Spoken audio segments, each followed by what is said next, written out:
Selamat pagi anak-anak yang terkasih. Pada 2 minggu yang lalu Pak Pras memberikan tugas keagamaan Katolik, yaitu pertanyaan tentang apa itu perayaan Ekaristi. Maka pada kesempatan ini Pak Pras akan membahas mengenai perayaan Ekaristi dari tugas-tugas kalian yang kemarin.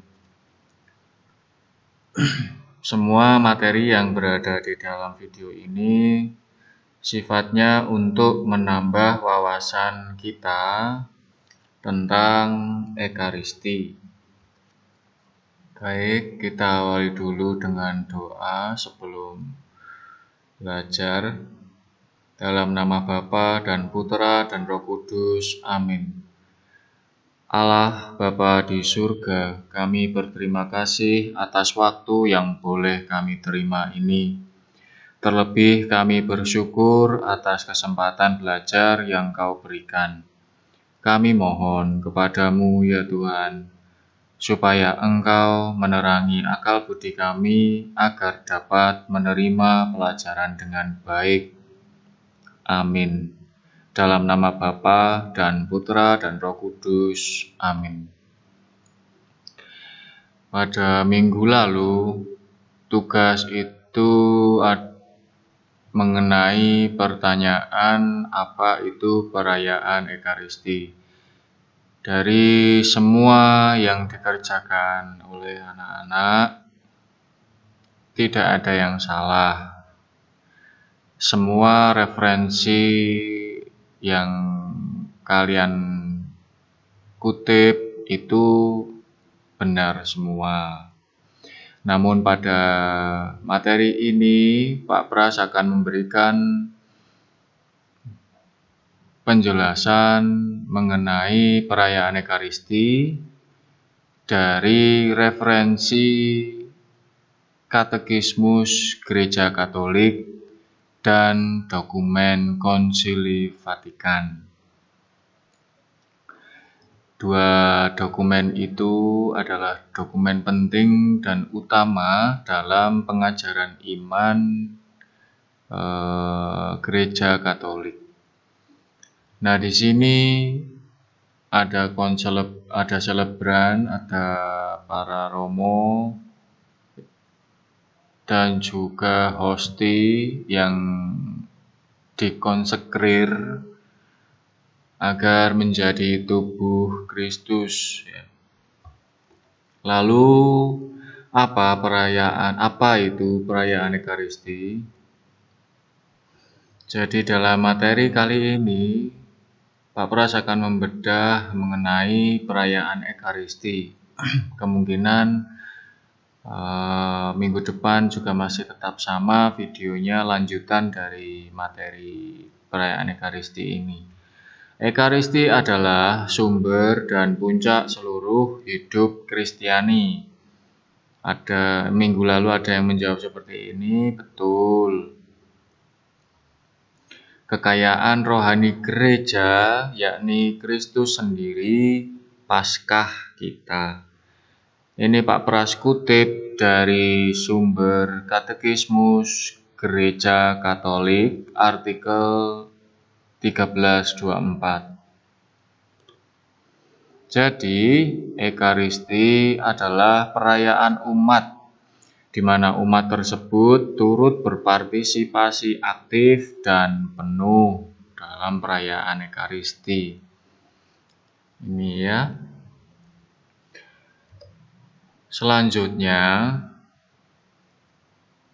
dalam perayaan Ekaristi itu terdapat unsur-unsur penting. Ya. Unsur penting. Apa saja unsur-unsur itu? Perayaan Ekaristi terdiri atas 2 bagian utama, yaitu liturgi sabda dan liturgi Ekaristi. 2 bagian utama ini tidak bisa dihilangkan ya, karena sudah bagian dari ritus atau bagian dari perayaan Ekaristi itu sendiri. Dalam liturgi Sabda, kita mendengarkan bacaan dari Perjanjian Lama, Perjanjian Baru, dan Injil. Biasanya kalau Perjanjian Lama itu pada bacaan pertama dan juga Mazmur Tanggapan itu juga menggunakan kitab Perjanjian Lama. Lalu Perjanjian Baru itu biasanya surat-surat para rasul, surat Yohanes, surat Rasul Petrus, surat Paulus, begitu. Dan Injil sinoptik maupun Injil Yohanes. Oh iya, sebelum Injil itu biasanya ada bait pengantar Injil. Kalau masa biasa itu menggunakan refren Haleluya. Tapi kalau di masa khusus seperti Advent dan Prapaskah itu juga menyesuaikan ya. Refrennya menyesuaikan dari kalender liturgi. Itu ayatnya kebanyakan diambil dari kitab suci juga, Mazmur maupun dari Injil juga ada. Selain itu, ada kesempatan untuk mendengarkan homili atau khotbah yang disampaikan oleh Romo, berisi tentang pesan-pesan dari kitab suci. Lalu doa permohonan umat. Ini doa permohonan umat banyak sekali, kadang bagi gereja, bagi bangsa dan negara, bagi kepentingan diri kita masing-masing, seperti itu. Nah, ini Pak Pras mengutip materi ini dari YOUCAT ya. YOUCAT itu kepanjangan dari Youth Catechism of the Catholic Church, di mana buku katekismus ini berisikan karikatur dan gambar kartun untuk anak muda. YOUCAT, Youth Catechism of the Catholic Church.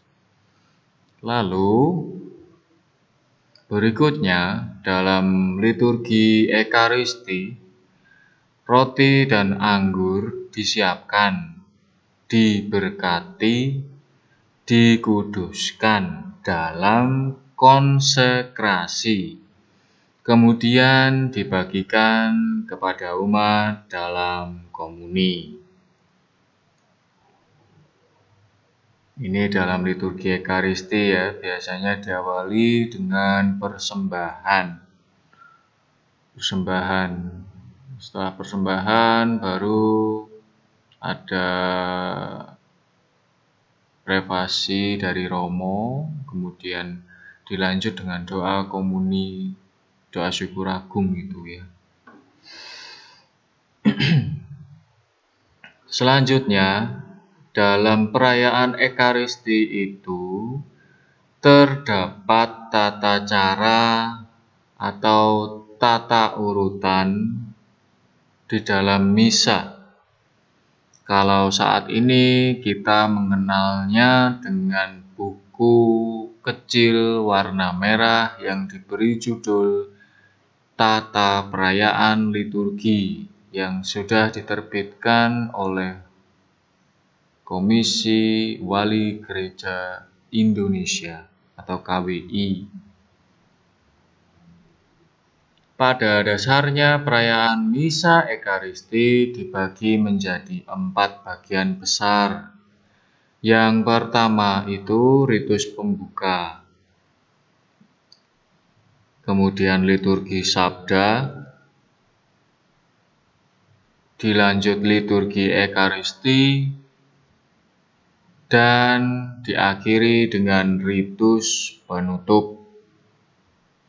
Lalu apa saja isi atau deskripsi penjelasan dari keempat bagian besar tersebut? Pada video ini Pak Pras baru bisa membahas poin pertama, ya, poin pertama saja. Untuk selanjutnya yang kedua, 3 dan 4 akan Pak Pras buatkan video minggu depan, ya.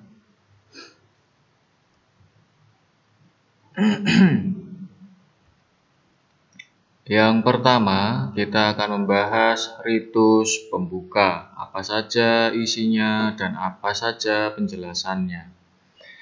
Ritus pembuka, poin A, itu ada perarakan masuk. Selebran dan petugas lainnya menuju altar diiringi lagu pembukaan, instrumen, atau antifon pembukaan. Setibanya di altar, selebran dan umat menyatakan penghormatan. Biasanya ini dengan menundukkan kepala sebagai tanda hormat, ya.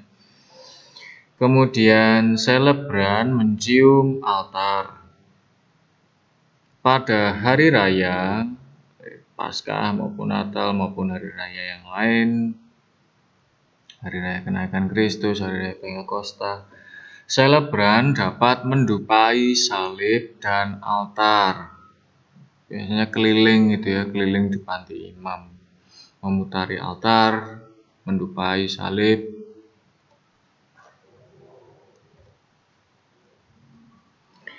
Lalu poin B,